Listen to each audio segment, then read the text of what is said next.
All right. Just a few minutes ago, tubadde ku NTV, babadde bataddeyo presidential debate.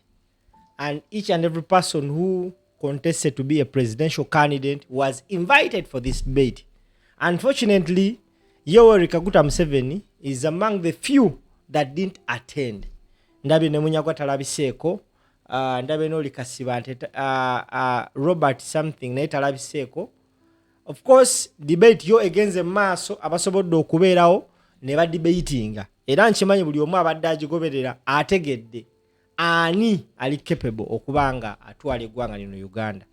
But of course, words on streets, ebitambula mu nkuubo, buli omu kye yeebuuza, lwaki Museveni talabise ku eno debate? Is he here to do the same thing he did last year in the other year in 2016? Because in 2016, presidential debates zaali bbiri, eyasooka teyajja, wabula yajja ku yakubiri. Buli omu yeebuuza lwaki tazze. Era buli omu alina endowooza, nga nange bwe nnina endowooza yange. Gye ngenda osooka obbawa, ate nkuwe n'endowooza ya leader of opposition, the Right Honorable Ssenyonyi, gy'awadde lwaki Museveni talabiseeko mu debate. First and foremost, fena twaliwo ku lunaku lwe baanominatinga omukulu ng'amaze okubeera nominated as a presidential candidate, ng'afunye omukisa okwogerako ne bannayuganda for the first time as a presidential candidate, omusajja n'ateekawo layini. Nga tuli mu mwaka gwa 2025 yatugamba tuli mu mwaka gwa 1930 something. Era gye yakolanga mu butuufu omuntu yenna agikoze kiba kitegeeza nti ayise Windows bane munansonyi okukayisaawo, because eyo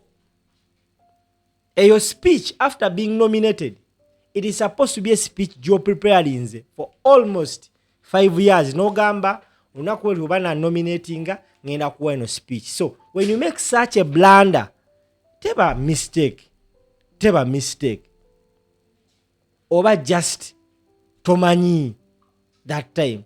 Now njagala uliye Ssenyonyi nga yawe ensonga lwaki Museveni talabiseeko ku presidential debate ebadde ku NTV olunaku olwaleero. Of course erabiddwa abantu bangi nnyo. So many ndoza NTV kacyange etandika ku broadcastinga tefunangako viewership gyefunye olwaleero. Ebadde live ku mikutu gyabo yonna ku TikTok babaddeko, Facebook babaddeko, ku YouTube. Ebbanga lyonna NTV gyebadde ne channel yaayo ebadde tewezaako bantu 2,000 nga balaba live. Leero babaddeko. So amasannyalaze bagafunye ate nga mbungi. Njagala ulize Ssenyonyi submission ye ku nsonga lwaki omukulu oba omukadde w'ekkanisa talabiseeko mu debate. Okukatizeewo mu Uganda. Bana president mulaba alise kiwali agenda kugera oluzungu byonna bimaleyo. Buli gayi yatidde. Nene bwali badde gwe. Toyenda sala. Wabula. Myaka 40 akatingo jango bagamba nti munyongere 5 ahambo wakoleki. Ndo atyaze naye. Ewe tuli ready. Yeah man. Ndio mkura abale munungu bademu ndio mkura abale munungu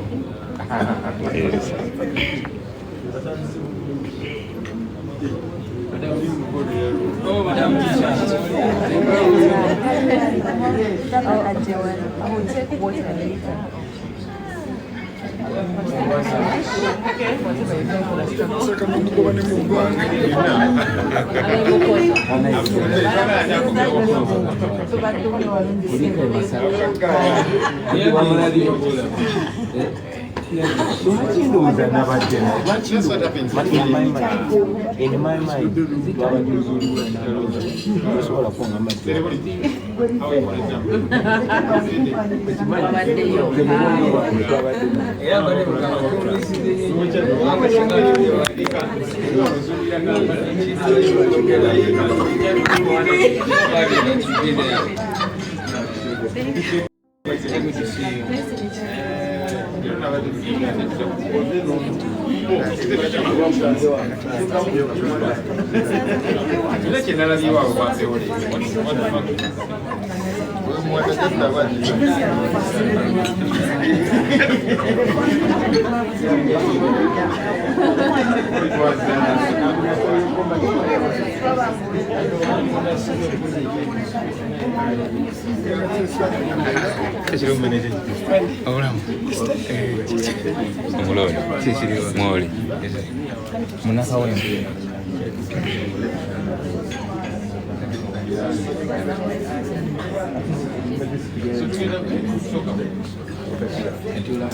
Genda tuwa Yon Mulodi tuliwa Ongera kudoboza Miranga atusa message ya Uganda pia wadde abamu bagitidde naye owekitiibwa excellence yamuzigamu tuli naye Wow, magala omalo okawempe lekte tuliwange Tulize mu presidential debate ale tubolekeddeko presidenti waffe his excellence Robert Talabiseko banange mubeereko muwulirize mulabe biki byetutegekedde okukolera bannayuganda mu Uganda empya nze Dr. Shami Mulambasa omudyowosi okuba otya tuliwo head of institutions they have come to dismantle the historicals. Yeah, man. Who said that they fought, but when they are fighting for themselves, it's not for Uganda. Yeah. So our quarter is Uganda should be belonging to Uganda. Yeah, man.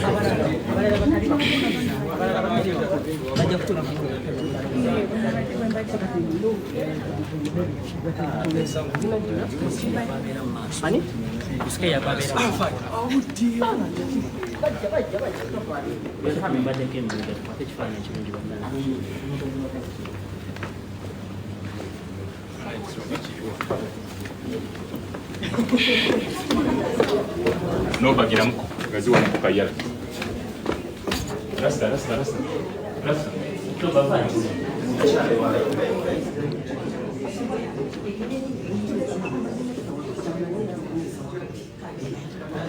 Then delegation will say, well, this will work. Let's make it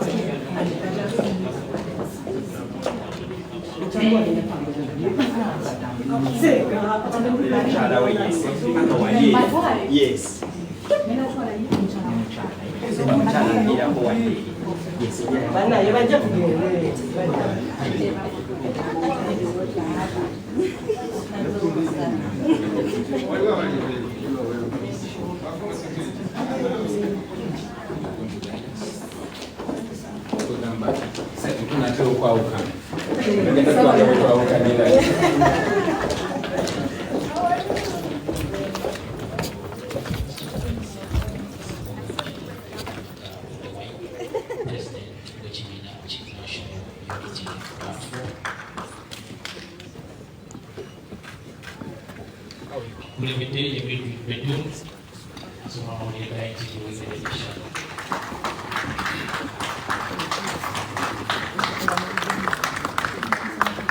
Final presenter walking in right now, Honorable Ssenyonyi, is the president of the National Unity Platform.